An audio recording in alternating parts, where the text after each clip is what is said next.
If you are 70 years or older and you are planning to fly anywhere in the near future, whether that's a domestic trip within the United States or an international journey to visit family, attend a wedding, handle personal matters, or simply enjoy a well earned vacation, there is something extremely important you need to understand right now.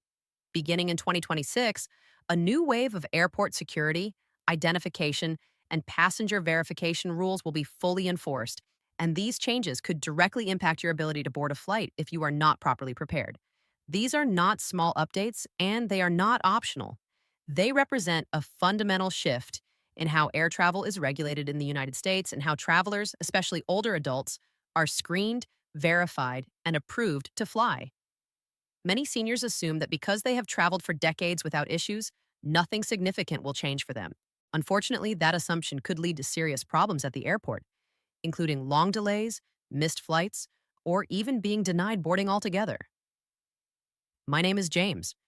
I've worked as a senior U.S. immigration and travel policy professional for more than 6 years, and through Immigration News Today, my goal is to make sure you clearly understand what's changing, why these changes matter so much, and most importantly, what you need to do now to protect yourself from unnecessary stress, confusion, or travel disruption.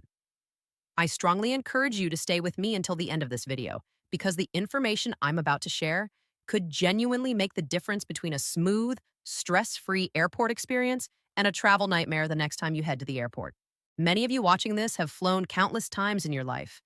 You've traveled domestically, flown internationally, shown your driver's license or passport, gone through security, and boarded your flight without any real trouble. So it's natural to ask the question, why should 2026 be any different? The honest answer is that for some travelers, it won't be.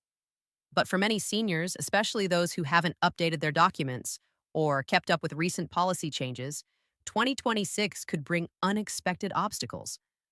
Over the past several years, the Transportation Security Administration, the Department of Homeland Security, and international aviation authorities have been quietly rolling out new systems, new technologies, and stricter enforcement policies.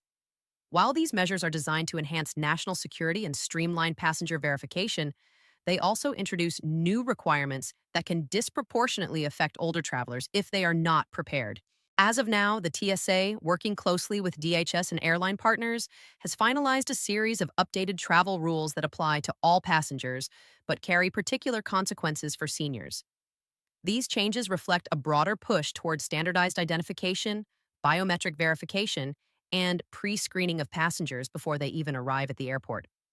While the intent is security and efficiency, the reality is that unfamiliar technology, stricter documentation standards, and reduced flexibility can create real challenges for older adults. Understanding these changes now gives you the power to avoid problems later. One of the most significant changes involves Real ID enforcement. You've probably heard about Real ID many times over the years. It's a federal identification standard that was originally supposed to take effect in 2020, but due to the pandemic, enforcement was delayed multiple times. That grace period is now over. As of May 7, 2025, Real ID is fully enforced for domestic air travel, and in 2026, there will be no exceptions. If you plan to fly within the United States, you must present a Real ID compliant driver's license or state ID, or an alternative accepted document such as a valid U.S. passport or passport card. For seniors, this is especially important because many older driver's licenses were issued long before Real ID standards existed. Those older licenses may look perfectly valid, but they will no longer be accepted at TSA checkpoints.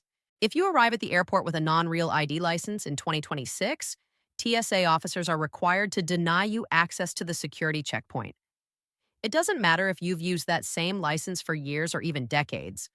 The rules will be strictly enforced, and airline staff cannot override them. This has already caused confusion and heartbreak for many seniors who assumed their existing ID was sufficient.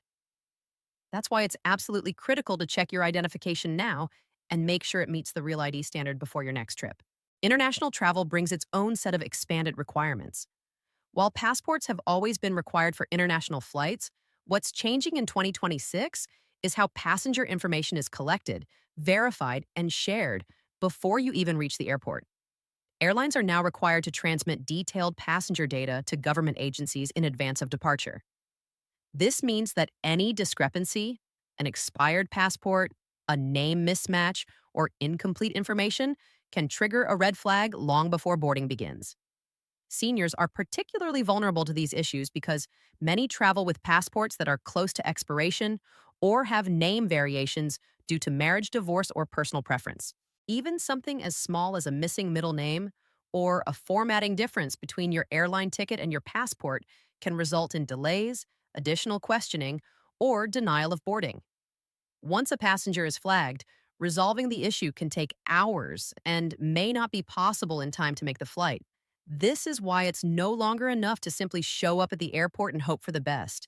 Preparation has become essential.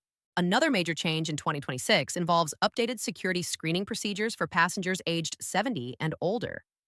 While seniors are not being targeted for harsher screening, the process itself is becoming more nuanced. TSA has introduced protocols that allow officers to offer certain accommodations to older travelers, such as keeping shoes on or opting for less physically demanding screening methods. However, these accommodations are not automatic. They depend on officer discretion and on clear communication from the traveler. If your documents are not in order, or if your needs are not clearly communicated, you may still be subjected to standard screening, which can be physically taxing and time consuming. Biometric screening technology is also expanding rapidly. Facial recognition systems are now common at major airports and are being rolled out to smaller airports nationwide. These systems compare your face to the photo on your ID or passport to verify your identity. While this process is quick for many travelers, it can present challenges for seniors, especially if your photo is outdated, you wear glasses or hearing aids, or you're uncomfortable with the technology. You do have the right to opt out of biometric screening, but doing so may result in longer wait times and additional questioning. Understanding your options ahead of time can help you make informed decisions and reduce stress. Medical documentation is another area where requirements have become stricter. Seniors who travel with medical devices, oxygen, CPAP machines, or who require special assistance must now provide more detailed information to airlines in advance. Airlines are required to review and approve medical equipment before departure, and failure to submit proper documentation can lead to delays or denied boarding. Contacting your airline at least 48 hours before your flight is no longer just a recommendation, it's essential. All of these changes may sound overwhelming, but the good news is that there are clear steps you can take to prepare. Start by checking your ID for real ID compliance. Look for the star symbol. If it's not there, take action now. If you plan to travel internationally, check your passport expiration date and renew early if necessary. Review your airline reservations carefully to ensure your name matches your ID exactly. Communicate with your airline about medical needs well in advance. And if you're unsure about biometric screening, ask questions when you arrive at the airport. I've seen firsthand how these issues affect real people. Seniors like Margaret, who missed her flight because her license wasn't Real ID compliant, or Robert, who was denied boarding due to an expired passport. These situations are preventable, but only if you're informed. As we close, I want to remind you why Immigration News Today exists. This channel is dedicated to giving you accurate, verified information so you can make informed decisions and protect yourself. I will never create fear, but I will always share the facts. Everything discussed here is for general informational purposes only and not legal advice. Travel policies can change, so always verify information with official sources like TSA.gov, DHS.gov, and your airline. Thank you for trusting me with your travel plans and your peace of mind. Stay informed, stay prepared, and I'll see you in the next video.